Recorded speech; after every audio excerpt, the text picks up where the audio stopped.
नमस्कार, न्यूज 24 देख रहे हैं आप और आपके साथ मैं हूं सऊद मोहम्मद खालिद। आज का राज में आपका स्वागत है। अयोध्या में राम मंदिर के निर्माण का रास्ता तो साफ हो गया, लेकिन अब मंदिर बनाने के लिए जरूरी साजो सामान की कमी आड़े आ रही है। सबसे बड़ी समस्या है मंदिर बनाने के लिए पत्थरों की कमी। राम मंदिर के लिए तराशे गए पत्थरों का इस्तेमाल किया जाना। इसके लिए अयोध्या के कार सेवकपुरम की कार्यशाला में 3 दशकों से पत्थरों को तराशा भी जा रहा है, पर अभी तक ये काम बमुश्किल 70% ही पूरा हो पाया है। ऐसे में सवाल है कि अयोध्या में कैसे दूर होगा शिला संकट।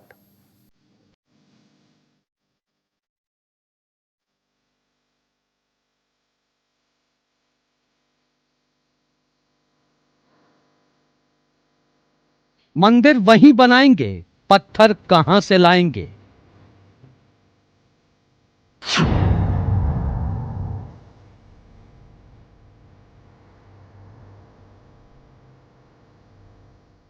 राम मंदिर का खाका तैयार, पत्थरों का हो रहा इंतजार।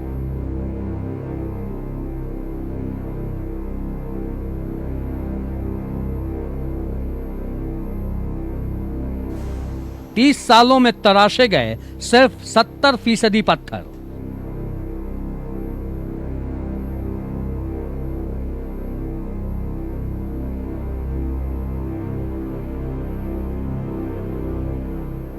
मंदिर के लिए इतनी जल्दी कहां से आएंगे पत्थर?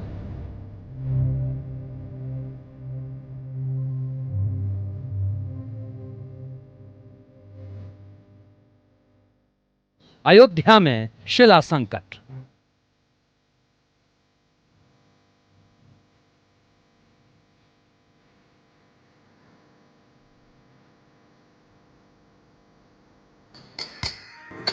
यह अयोध्या का कार सेवकपुरम है, जहां राम मंदिर के लिए पत्थरों को तराशने का काम चल रहा है। करीब 30 सालों से अयोध्या में पत्थरों को काटा और तराशा जा रहा है। दावा था कि जैसे ही राम मंदिर बनाए जाने का फैसला होगा, निर्माण का काम शुरू हो जाएगा। पर अब जबकि सुप्रीम कोर्ट ने विवादित जमीन का फैसला कर वहां राम मंदिर बनाने की हरी झंडी दिखा दी है, तो पत्थरों की कमी ही मंदिर के लिए सबसे बड़ी चुनौती बन गई है। राम मंदिर आंदोलन के साथ ही सितंबर 1990 में इस कार्यशाला का उद्घाटन हुआ। इसी के साथ ही सैकड़ों कारीगर रात दिन राम मंदिर निर्माण के लिए पत्थर की तराशी का काम करने लगे। आज 30 साल का वक्त बीत चुका है। ऐसे में महज अब तक 70% पत्थर ही तराश कर तैयार हो पाए हैं। हालांकि इस बीच कार्यशाला ने तमाम उतार चढ़ाव भी देखे। बता दें कि राम मंदिर के लिए पत्थर तलाशने और तराशने का जिम्मा विश्व हिंदू परिषद के पास है। वीएचपी की ओर से पिछले 3 दशकों से देश के अलग अलग हिस्सों से पत्थर मंगवाकर अयोध्या में उन्हें काटने तराशने का काम भी चल रहा है। पर इतने साल बीत जाने के बावजूद अभी तक सिर्फ 70% पत्थर ही तैयार किए जा सके हैं।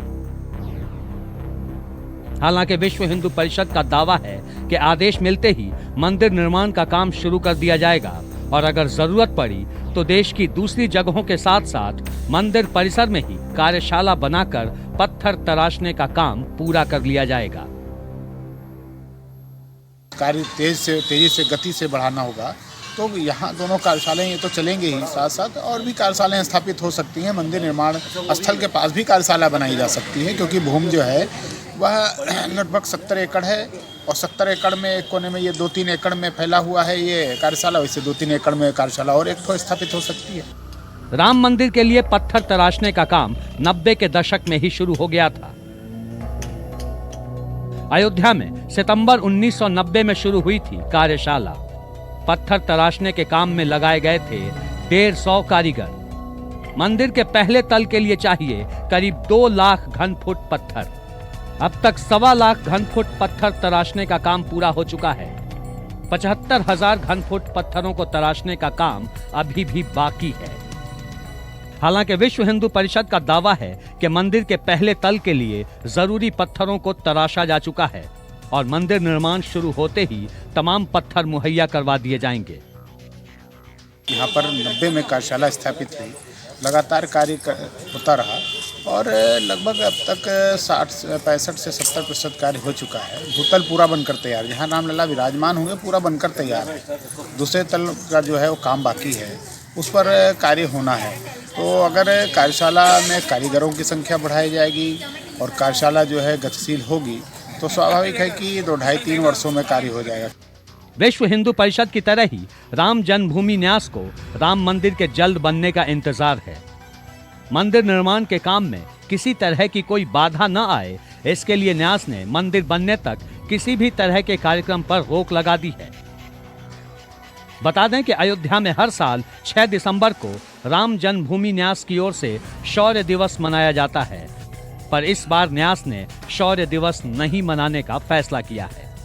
मंदिर का निर्माण ही सबसे बड़ा प्रोग्राम है। अब शौर्य का दिवस हो गया, इससे बढ़ के शौर्य दिवस क्या होगा।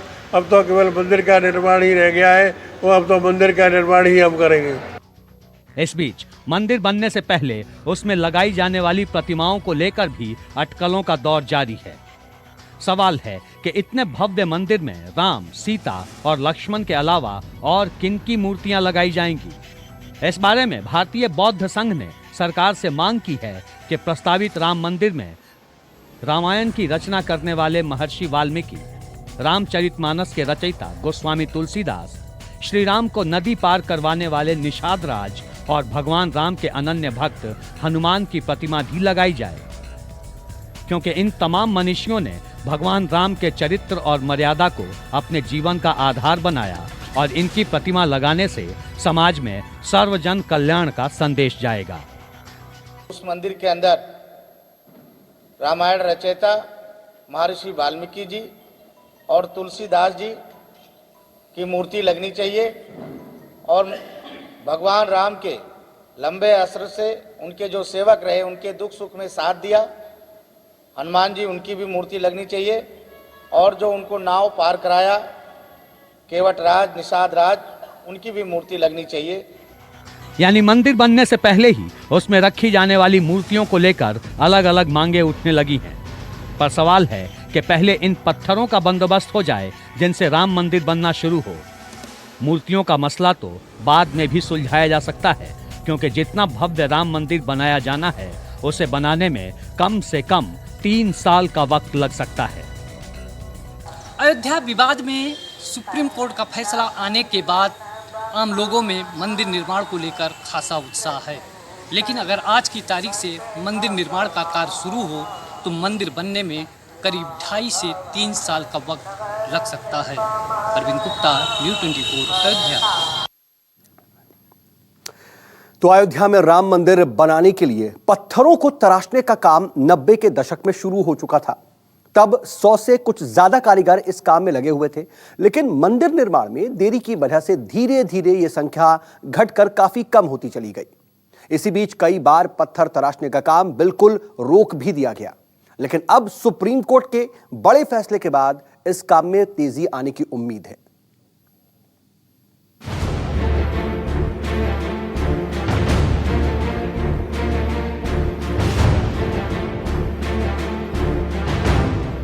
अयोध्या में राम मंदिर के लिए जब पिछले 3 दशकों से पत्थरों को तराशने का काम चल रहा है, तो वो अब तक पूरा क्यों नहीं हो पाया? इसे समझने के लिए ये जानना जरूरी है कि राम मंदिर बनाने के लिए कितने पत्थरों की जरूरत है और उसे तराशने के लिए कितने कारीगर और मजदूर चाहिए। राम मंदिर के लिए करीब 4 लाख घन फीट पत्थरों की जरूरत है। बंशी पहाड़पुर से लाए जाएंगे करीब 2.5 लाख घन फीट पत्थर। 60% से ज्यादा सैंडस्टोन का होगा इस्तेमाल। दरअसल अयोध्या के राम मंदिर के लिए मुख्य रूप से भरतपुर के बयाना और बंशी पहाड़पुर से पत्थर मंगाए जा रहे हैं। साल 2006 से ही कारसेवकपुरम में ये पत्थर पहुंचाए जा रहे हैं। अब तक करीब 1 लाख घन फीट से ज्यादा पत्थर भेजे जा चुके हैं, जिनमें से करीब 2/3 पत्थर राम मंदिर कार्यशाला में और 1/3 पत्थर पिंडवाड़ा की कार्यशाला में भेजे गए हैं। पत्थरों की पिछली खेप नवंबर में भेजी गई थी। ताजा खेप में 10 ट्रोला पत्थर अयोध्या भेजे गए। हर ट्रोला में 400 घन फीट के बराबर पत्थर थे। बताया जा रहा है कि आने वाले दिनों में करीब 1.5 लाख घन फीट पत्थर और भेजे जाएंगे, जिसकी पुष्टि खुद विश्व हिंदू परिषद ने की है। जानकारी के मुताबिक अगले 6 महीने तक अयोध्या में हर महीने करीब 10 से 12 ट्रोला पत्थर भेजे जाने हैं। यानी पत्थरों की कमी नहीं, कमी है तो उन्हें काट छांट कर तराशा हुआ पत्थर बनाने की, जिसे मंदिर में लगाया जाएगा। सितंबर में जब ये कार्यशाला प्रारंभ हुई, उसके बाद फिर 1998 में हम लोगों ने दूसरी कार्यशाला यहीं पर प्रारंभ की थी। दोनों कार्यशाला मिलाकर लगभग 80 कारीगर कार्य कर रहे थे।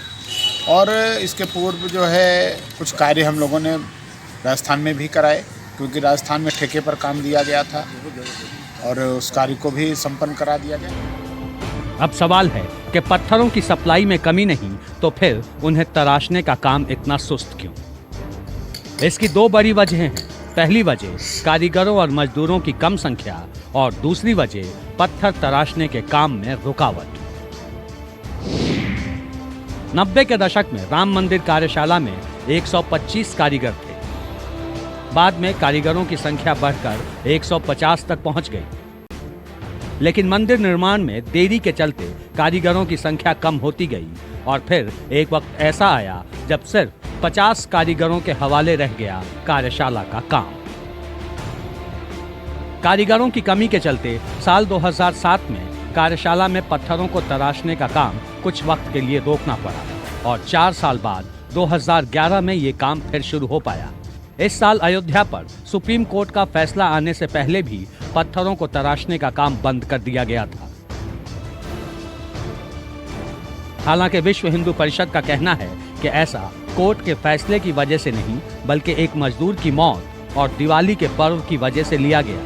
पर अब जबकि मंदिर निर्माण की राह में कोई अड़चन नहीं है, तो उम्मीद जताई जा रही है कि आने वाले दिनों में कुछ और कारीगरों को इससे जोड़ा जाएगा ताकि पत्थर तराशने के काम में तेजी आए। अयोध्या से अरविंद गुप्ता के साथ ब्यूरो रिपोर्ट, न्यूज़ 24। पत्थरों और कारीगरों की कमी के बीच हिंदुस्तान के करोड़ों लोगों के दिमाग में एक ही सवाल उठ रहा है कि अयोध्या में बनने वाला राम मंदिर कितना भव्य होगा।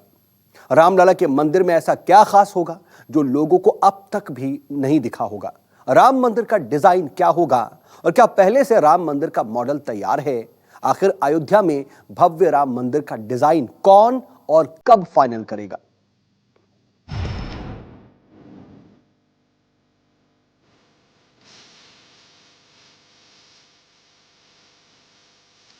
इस मॉडल को गौर से देखिए। इसी की तर्ज पर अयोध्या में रामलला का भव्य मंदिर बन सकता है। फिलहाल तो राम मंदिर का यही मॉडल लोगों के मन में रचा बसा है। करीब 30 साल पहले विश्व हिंदू परिषद ने भव्य राम मंदिर के इस डिजाइन को तैयार करवाया था। इस डिजाइन को तैयार किया है देश के जाने माने आर्किटेक्ट चंद्रकांत सोमपुरा ने। राम मंदिर का प्रस्तावित मॉडल कैसा रहेगा, कैसा बनेगा राम मंदिर, मैं आपको दिखा रहा हूं। चंद्रकांत सोमपुरा द्वारा ये पूरा राम मंदिर डिजाइन किया गया है और ये माना जा रहा है कि नागर शैली से जिस तरीके से तैयार किया गया था उस सोच के हिसाब से ये राम मंदिर बनेगा। आप देख रहे होंगे फर्स्ट फ्लोर और सेकंड फ्लोर, 2 फ्लोर में बेसिकली इसको दिखाया गया है। 112 खंबे नीचे रहेंगे, 112 खंबे जो हैं वो ऊपर रहेंगे। आप देखेंगे तो गर्भगृह में सामने की तरफ जो है वो भगवान रामलला विराजमान रहेंगे और जो सेकंड फ्लोर है वहां पर राम दरबार रहेगा। ये पूरा का पूरा मंदिर जो है वो नागर शैली से बना है और इस प्रकार के मंदिर जो है वो साउथ में आपको देखने को मिलते हैं, क्योंकि आप देखेंगे खंभों की डिजाइन, इसके अलावा जो ऊपर गुंबद है वो तमाम नागर शैली से जो है वो इसको लिया गया है। साथ साथ आप ये भी समझ सकते हैं कि ये तमाम जितने आपको खंबे नजर आ रहे हैं, पत्थर नजर आएंगे, दीवारें नजर आएंगी, ये सब हस्तशिल्प रहेगा, यानी कि हाथों से इन पत्थरों का निर्माण किया गया है और इन पत्थरों को नंबर्स के हिसाब से जोड़ा जाएगा। तो सीधे तौर पे कहा जाए तो ये जो सोच है वो कहीं ना कहीं समझाती है कि जैसे हमारे पौराणिक मंदिर बनते थे, पहले के समय के मंदिर होते थे, हस्तशिल्प कला को जो है उसमें योगदान होता था, उसी सोच के हिसाब से इस राम मंदिर का निर्माण हो, यही लगातार काम चलता आ रहा है। और इसको लेकर पत्थरों का निर्माण, इस तरह के गुंबदों का निर्माण और दीवारों का निर्माण, छत का निर्माण लगातार चल भी रहा है। नागर शैली उत्तर भारत में मंदिर निर्माण की बहुत ही प्रचलित शैली है। इस मॉडल के मुताबिक मंदिर के 5 हिस्से होंगे। पहले मंदिर का अगला हिस्सा, फिर सिंह द्वार, 2 मंडप और आखिर में गर्भगृह। नीचे रामलला विराजमान होंगे, ऊपर राम दरबार लगेगा। इस मॉडल की देखरेख की जिम्मेदारी हजारी लाल जी संभाल रहे हैं। मेरे साथ हजारी लाल जी हैं जो यहाँ पर मॉडल रखा है, वहाँ पर लगातार कई दिनों से सेवा कर रहे हैं, कई सालों से सेवा कर रहे हैं, प्रधान सेवक भी हैं। पहला सवाल मेरा ये कि ये नागर शैली पे मंदिर बनेगा और इस शैली के साथ साथ जैसे पुराने ज़माने में मंदिर होते थे, हमारे पौराणिक मंदिर होते थे, उसी तरीके से राम मंदिर का निर्माण किया जा रहा है। कैसे बनेगा? कैसे? जो पहले मंदिर बनते थे उसी के आधार पे हमारा ये राम जन्मभूमि का मंदिर बनेगा। तो उसमें जो खंबे बनाए गए हैं, तराशे गए हैं, और कार्यशाला में काम चल रहा था तो उसमें सब डिजाइनदार बनाए गए हैं, आकृतियाँ निकाली गई हैं, हर देवी देवताओं की उसमें मूर्तियाँ निकाली गई हैं और बड़े अच्छे ढंग से उसको बड़ी मुश्किल से एक खंबा तैयार हो पाता है। बड़ी क्या नाम डिजाइनदार बनाया है खंबे। तो ये जो मॉडल तैयार किया है तो इसमें 212 खंबे हैं, 2 मंजिल है, नीचे रामलला है, ऊपर राम दरबार है। ये चौखट है, बड़ी अच्छी डिजाइनदार बनाया है, में कमल के निशान है और कमल की पंखुड़ियाँ हैं, अच्छे ढंग से निर्माण किया है। तो ये खंबे जो हैं ऐसे लगेंगे, इसमें सरिया मसाला नहीं लगेगा, इसमें सेटिंगदार है और सेटिंगदार करके उसको ऐसे शिफ्ट करके उसको लगाया जाएगा मशीन द्वारा। नागर शैली में यही होता है, खंबे तैयार किए जाते हैं और उसके बाद वो खंबे लगातार या फिर दीवारें फिर या छत या फिर जो पूरा मॉडल होता है वो पत्थरों पे नंबरिंग डालकर जोड़ना पड़ता है और वो जोड़ते जो स्ट्रक्चर हमको खड़ा करना है, जो बिल्डिंग हमको खड़ी करनी है वो तैयार हो जाती है। और शायद वही प्रणाली लगातार जो है वो इस मंदिर के मॉडल में शुरुआती दौर से सोचती। प्रस्तावित मंदिर के गर्भगृह के शिखर तक की ऊंचाई 128 फीट होगी। पहली मंजिल में 106 स्तंभ लगेंगे, दूसरी मंजिल में भी 106 स्तंभ होंगे। हर एक स्तंभ में 16 मूर्तियां तराशी गई हैं। नागर शैली के मंदिरों में लोहा और सीमेंट का इस्तेमाल नहीं होता है। जरूरत पड़ने पर लोहे की जगह तांबे का इस्तेमाल किया जाता है। अयोध्या में राम जन्मभूमि न्यास की कार्यशाला में ये मॉडल रखा गया है। मॉडल आपने देखा, ऐसी भव्यता के साथ राम मंदिर बनने वाला है या बनेगा। कैसा आपको लगता है, किस तरीके से आप देख रही हैं, मॉडल कितना पसंद आ रहा है और जब ये बन जाएगा तो कैसा लगेगा? बहुत अच्छा लगा हमको देख के और बहुत अच्छा लगेगा, इसलिए भगवान करे ऐसा ही बने। श्री राम जी का मंदिर सब लोग दर्शन करने आए। मेरी मामी है, ये कोलकाता से आई हैं यही देखने के लिए। अच्छा। और पसंद भी आया है। हम लोगों ने जहाँ पे रखा है सारा इसका कार्यशाला वो भी सब हम लोगों ने देखा और श्री राम के यहाँ हम लोग दर्शन करने भी जाते हैं। हम लोग ये लोकल के ही है, बहुत अच्छा लग रहा है।